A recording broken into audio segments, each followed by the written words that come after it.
Hello welcome back to my mini blog. ಸ್ವಲ್ಪ busy ಇದೆ, video upload ಮಾಡೋಕ್ಕಾಗ್ತಾ ಇರಲಿಲ್ಲ. ಆ್ಯಂಡ್ ಈ ಬ್ಲಾಗಲ್ಲಿ ಸ್ಪೆಷಲ್ ಏನು ಅಂತ ಹೇಳಿದ್ರೆ, ನಮ್ಮ ಲ್ಯಾಬ್ ಕಡೆಯಿಂದ ನಮ್ಮ 7 ಬ್ರಾಂಚಸ್ಸಿಂದ ನಾವೆಲ್ಲ ಟ್ರಿಪ್ಪಿಗೆ ಹೋಗ್ತಾ ಇದ್ದೀವಿ. 1 ವೀಕಿಂದ ಫುಲ್ ಎಕ್ಸೈಟ್ಮೆಂಟು, ಪ್ರಿಪ್ರೇಷನ್. ನಮ್ಮ ಹುಡುಗಿರನ್ನ ಕೇಳಲೇಬೇಕಾ, ಪ್ಯಾಕಿಂಗು, ಶಾಪಿಂಗು, ಅದರಲ್ಲೇ ಟೈಮ್ ಉಂಟಾಯಿತು. ಆ್ಯಂಡ್ ಬಸ್ಸಲ್ಲಿ ಎಂಜಾಯ್ಮೆಂಟ್ ಬಗ್ಗೆ ಹುಡುಗರನ್ನ ಕೇಳಲೇಬೇಕಾ, ವಿಡಿಯೋ ಹಾಕ್ತೀನಿ, ನೋಡ್ಕೊಂಡು ಬನ್ನಿ.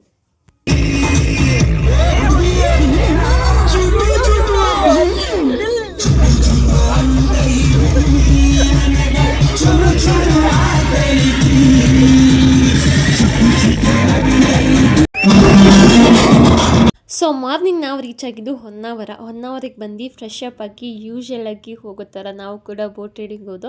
ಸೊ ಹೊನ್ನಾವರಕ್ಕೆ ಹೋದಂಗೆ ಬೋಟ್ ರೈಡಿಂಗ್ ಮಿಸ್ ಮಾಡಲೇಬೇಡಿ, ತುಂಬ ಚೆನ್ನಾಗಿತ್ತು. ನೆಕ್ಸ್ಟ್ ನಾವು ಅಲ್ಲಿಂದ ಹೋಗಿದ್ದು Murudeshwar. So but already close ಆಗೋಗಿತ್ತು. ಸೊ ಬಂದಿದ್ದೀವಿ ಅಂತ ಹೇಳಿ ಲಿಫ್ಟಲ್ಲಿ ಹೋಗಿ ನೋಡಿಕೊಂಡು ಮತ್ತೆ ಅಲ್ಲಿ ಬೀಚಲ್ಲಿ ಆಟಾಡ್ಕೊಂಡು ಬಂದು. ಸೊ ನೆಕ್ಸ್ಟ್ ಹೋಗಿದ್ದು ಉಡುಪಿಗೆ ಹೋಗ್ಬೇಕಾದ್ರೆ on the way Maravanthe beach ಕಾಣಿಸುತ್ತೆ. ಸೊ ಬೀಚ್ ಬಗ್ಗೆ ಅಂತ ಹೇಳಬೇಕಂದ್ರೆ ಸಿಕ್ಕಾಬಟ್ಟೆ ಚೆನ್ನಾಗಿತ್ತು. ಬಟ್ ಅಲ್ಲಿ ಆಟಾಡೋಕ್ಕೆ ಬಿಡಲ್ಲ, ಸ್ವಲ್ಪ ಡೇಂಜರ್ ಅಂತ ಹೇಳಿ. ಸೊ ಅಲ್ಲೇ ಊಟ ಕೂಡ ಇತ್ತು, ಅಲ್ಲೇ ನಾವು ಊಟ ತಿನ್ಕೊಂಡು ನೆಕ್ಸ್ಟ್ ಹೋಗಿದ್ದೆ ಉಡುಪಿ.